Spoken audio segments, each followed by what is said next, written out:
we go now to the as a recap of our discussions. We have the ribonucleic acid structure. It consists of 75 to several thousands ribonucleotides. We have the adenosine monophosphate, the guanosine monophosphate, the cytosine monophosphate, and uracil monophosphate. So arranged in single strand. Okay, when say single strand, isa lang siya sa strand. Okay, para siyang primary protein present mainly in cytoplasm of the cell. So types of RNA, we have the sRNA or soluble RNA or transfer RNA. We have the rRNA or ribosomal RNA. We have the messenger RNA.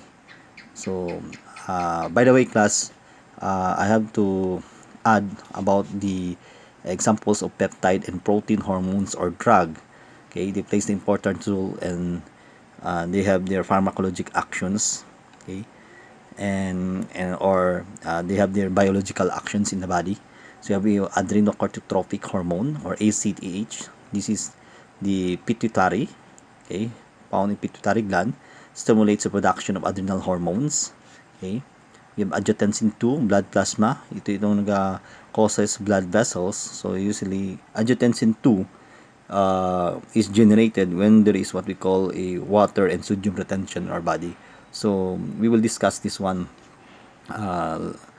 if we arrive in the what we call this one, the production, I mean, of the angiotensin. Okay, we have the FSH, follicle stimulating hormone, or pituitary ang origin, so stimulates the production of follicle maturation. Okay, we have gastrin, stimulates the stomach to secrete acid. So glucagon, the pancreas, stimulates the glycogen metabolism in the liver, and it is also used in the treatment of diabetes. And we have human growth hormone, pituitary, general effects usually yung bone growth. Okay, so kung sobrahan ka na sa ginatawag natin na human growth hormone, so that's why mayroong ginatawag natin mga acromegaly, okay, or mga enlargement, giantism, I mean, enlarge, yung mga abnormal growth of the bones. Okay, insulin, so pancreas ang origin, so controls metabolism of carbohydrates. It is used in the treatment of diabetes mellitus. Oxytocin, origin niya is pituitary. It is a drug used to stimulate the contraction of uterus and other smooth muscles.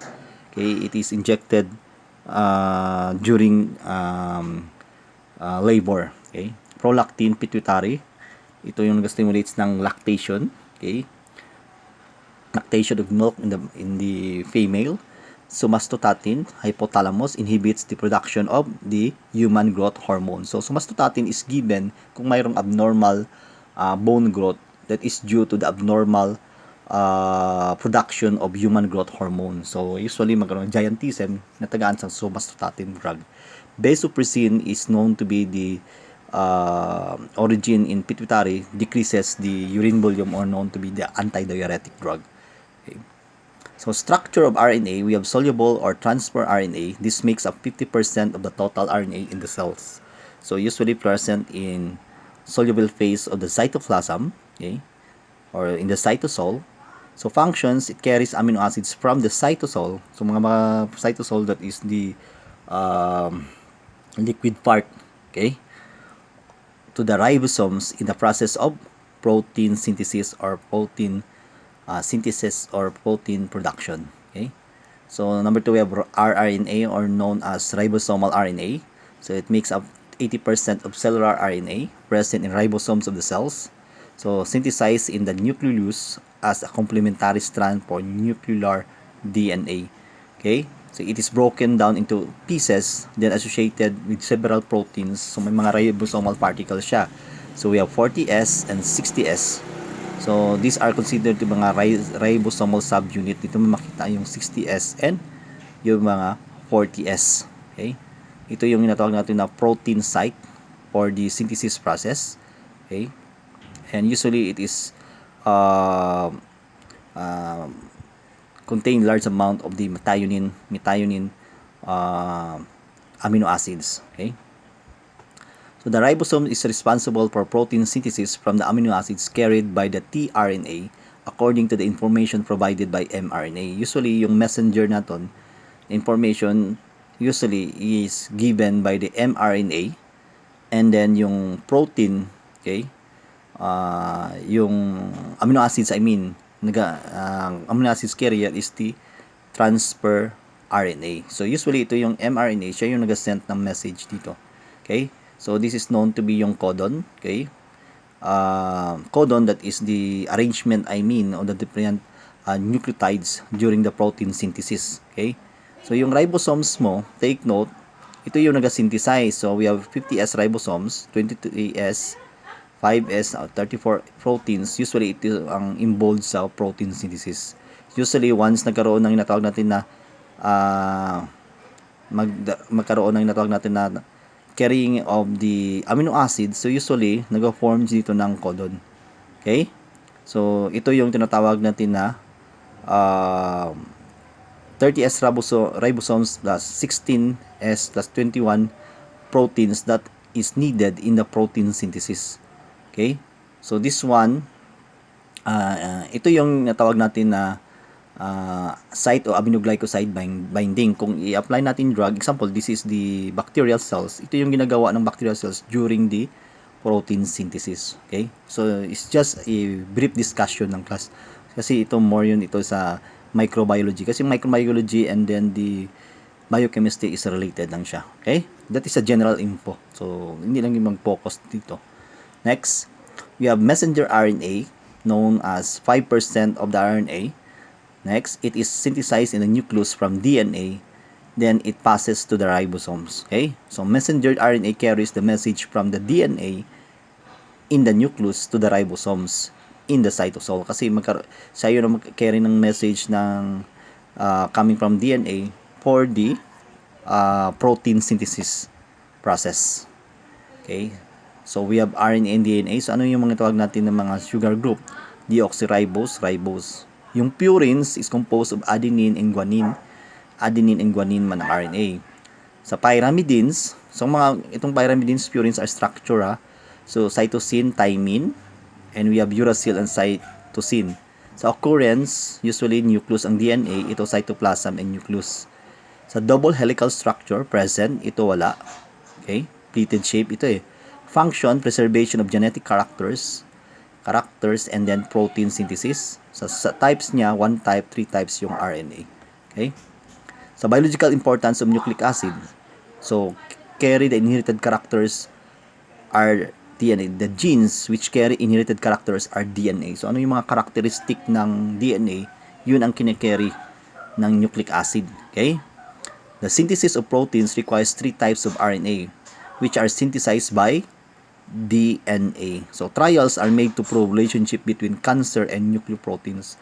Kasi sa cancer class, 'di ba, cancer is abnormal growth of the tissue. So there is a relationship between the production of the nucleoproteins or DNA that is present in the cells. That's why may relationship Kasi kung abnormal growth siya, sige lang grow ng grow. Kasi itong mga cancer cells, they don't die. Okay? So there is a relationship between the production of the proteins there. So related yung mga nucleoproteins which plays the important role.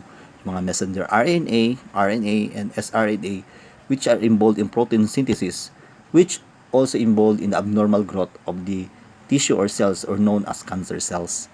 So viruses are rich in nucleoproteins. Okay? Kasi why?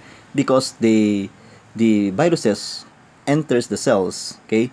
They tend to copy or alter the DNA structure of the host cells, and then they will produce. So kailangan marami siyang nucleoproteins to alter or to copy and to produce the viral cells inside the cells. Kasi yung pag once nag-produce siya, ito yung i-flux niya, ipagawa niya sa cells, and it will infect other tissues in the body.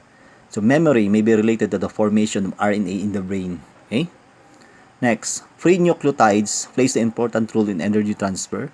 So you have adenosine diphosphate, the ATP, guanosine diphosphate, and guanosine triphosphate. Some coenzymes have nucleotide structures. Ito yung natawag natin flavin monophosphate. Okay? The flavin adenine dinucleotide, and the NAD, nicotinamide adenine dinucleotide. So these are considered to be bold as a reducing agent or oxidizing agent. Okay, so they are involved also in dehydrogenation process. If you try to see the study of enzymes there, okay, in dehydrogenase, di ba? So NAD is converted to NADH. This is a removal of hydrogen group that is considered to be the oxidation process, wherein i-remove niya yung hydrogen, then i-add yung oxygen. We have the S-adenosyl methionine or SAM, is a pre-nucleoside which act as the metal donor during the methylation process. Ito yung example ng mga nucleotides. Okay, they plays the important role. Next, the 3-phosphoadenosine 5-phosphosulfate or PAPS or PAPS is free nucleotide which acts as sulfate donor. Take note, PAPS or known as PAPS or 3-phosphoadenosine 5-phosphosulfate is a sulfate donor. Why? Because of the presence of 5-sulfate group. Okay? Or 5-phosphosulfate. Hindi ang source niya. We have the cyclic adenosine monophosphate and the cyclic guanosine monophosphate. Ito yung natawag natin na second messenger ng hormone action, the CAM and CGMP. Okay? So bases, we have nucleosides and nucleotides. Take note, adenosine, nucleoside is the adenosine monophosphate or adenylic acid, AA. Guanine, we have guanosine monophosphate or guanylic acid. Cytosine, sa nucleosides niya, cytidine or cytidine monophosphate or cytidylic. Okay? Monophosphate. Uracil, uridine monophosphate, UMP. Uridylic acid. Thymidine, or thymidilic monophosphate. Kung thymine, okay lang yun. Consider naman na siya. Sa bases lang yan. Okay? Next, for milk. A white liquid produced in mammary glands of mammals is milk. During lactation process, it is a primary source of nutrition for young mammals before they are able to digest other types of food. So ito yung tinatawag natin na supplement, especially for the infants or babies, diba? Like humans and both mammals I mean. Okay? Kasi ang mammals yung nag-produce ng milk. Human is also a mammals. Okay? Sa microscopic structure, if try to see, ito yung mga fat globules in the microscope. Hopefully tomorrow we're going to see this one. So milk, pasteurized milk, ito yung nag-undergo ng 140 degrees, no, na 3 seconds na heating process. Okay? So this is known to be yung mga fat globules. So next, so reaction, press milk that litmus paper that is blue. Milk is almost basic, okay? Or slightly acidic, blue siya kasi or almost neutral din siya eh. Milk is slightly acidic, pH is 6.7. Therefore, litmus paper may not change colors at all. So sometimes, ang blue litmus paper to blue, that is almost basic. So, kung neutral siya, walang changes. Okay? To correct ha. Evaporated milk plus litmus paper, so red litmus paper na eh. So, kung evaporate na yung milk, so most probably, there's an acid present there. So, mga lactic acid. Okay? Lactose is a salt. So, kung magkaroon ng natawag natin evaporation, so it will become acidic already. So typical composition of milk, we have moisture, lactose. Okay? So moisture ang pinakadako. Okay? We have proteins and ash. So coagulation test, milk plus acetic acid heat to boiling, coagulation occur after heating. So film formation naton is evaporation So 1 ml fresh milk, evaporate mo siya, then boil, film is formed. So, yun sa film niya, ang composition ng casein and proteins. So, milk skin refers to sticky film, the protein that forms the top of the milk containing the liquid. So, yung makikita mo yan sa experiment. So, hopefully, next time, you can do this one. It is caused by denaturation of proteins such as casein. So, when milk is boiled, soluble milk proteins are denatured, then aggregate, form sticky film across the top of the liquid, which is dries after evaporation process. So ito na soluble milk proteins. So ang gagawa diyan, ang mabilin sina is the sticky film. So violet test, blue with violet junction in the solution. So usually blue siya. Okay? Kasi may ano siya, may proteins. Sour milk also form film upon heating. So sour milk plus 1 ml sodium hydroxide plus copper sulfate, blue or violet color is formed. Okay. Principle. The important properties of milk in emulsions is the stability of heating to form gel on cooling. So, yun ang pinaka-importante emulsions. Kasi yung emulsions, ito yung it is its stability to heating to form gel on cooling. So, diyan ang important properties of milk. They form gels. Okay?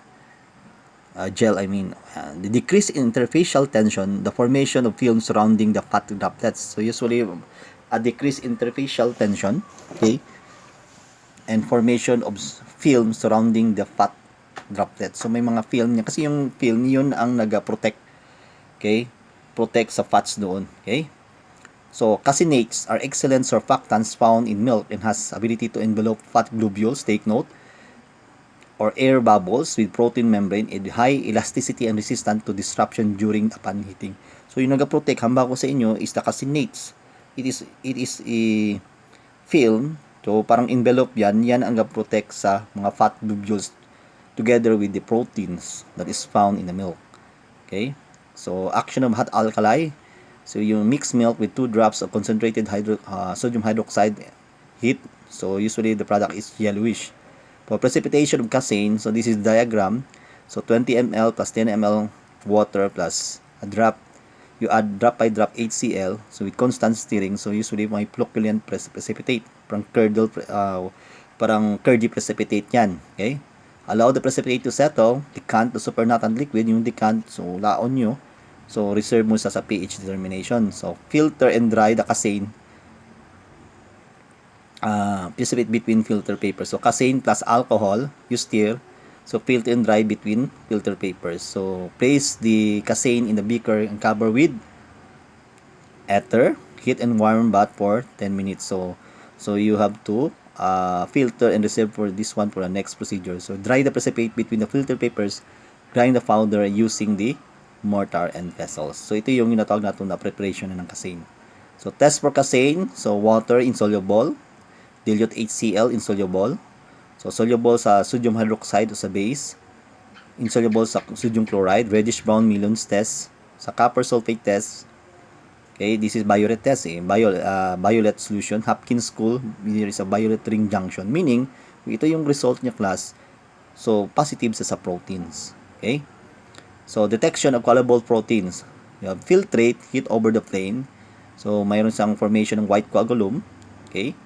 Solution becomes concentrated, so consists ng lactal albumin o lactoglobulin. Take note, ito sa coagulable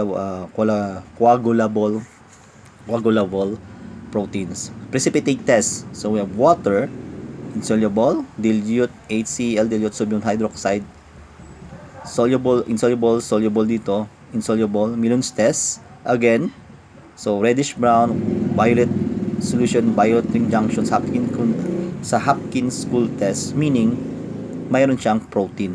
So take note na lang, detect natin yung coagulable proteins or coagulated proteins. Okay?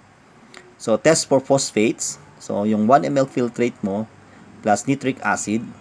So to make it more acidic, so test mo anay sa red litmus paper, then plus equal volume of ammonium molybdate, and then warm the water bath. So ano yung result nan? Usually may mga white precipitate. Test for chlorides. So silver nitrate. So the filtrate, heat 1 gram fusion mixture of crucible porcelain and dissolve 5 ml distilled water and 10 drops of silver nitrate. So usually ang magagawa dyan, white precipitate pa rin kasi may chloride. Kung may chloride siya. So usually may chloride, white precipitate. The presence of sulfate milk, so increases in lactometer reading. So 5 ml of hot milk is taken test tube.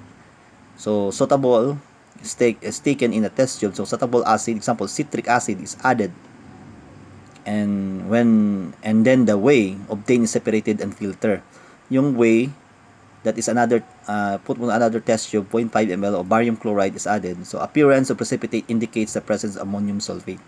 Okay, so usually kung barium chloride siya class, usually white precipitate na siya. Okay, take the 5 ml of the filtrate, add 2.5 ml 2% sodium hydroxide, 2.5 ml 2% sodium hypochlorite, and 2.5 ml 5% phenol solution. So heat 20 seconds in boiling water bath. If bluish color turns to deep blue, so mayroon siyang ammonium sulfate. Take note. Okay? However, in the case mag-pink siya, it shows that sample is free of ammonium sulfate. Okay? Ito yung sa sa test for ammonium sulfate. So, ang appearance, usually precipitate man lang yun. So, kung white, pero kung sa confirmatory test mo siya, so ganito, mayroon siyang bluish color. Okay, ito yung whey or milk serum. Tawag doon sa whey milk serum. Okay, remains after the milk curdle and strain. It is the byproduct of manufacture of cheese, casein, and for commercial uses. Sa detection ng salt class, usually ginagamitan ng lactometer. So, wala man tayong lactometer sa lab. So, ito na lang, 5 ml silver nitrate reagent taken in the test tube.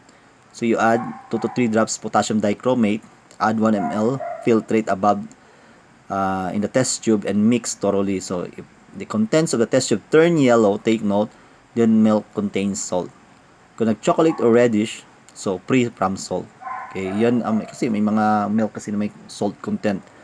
Okay, so that's all.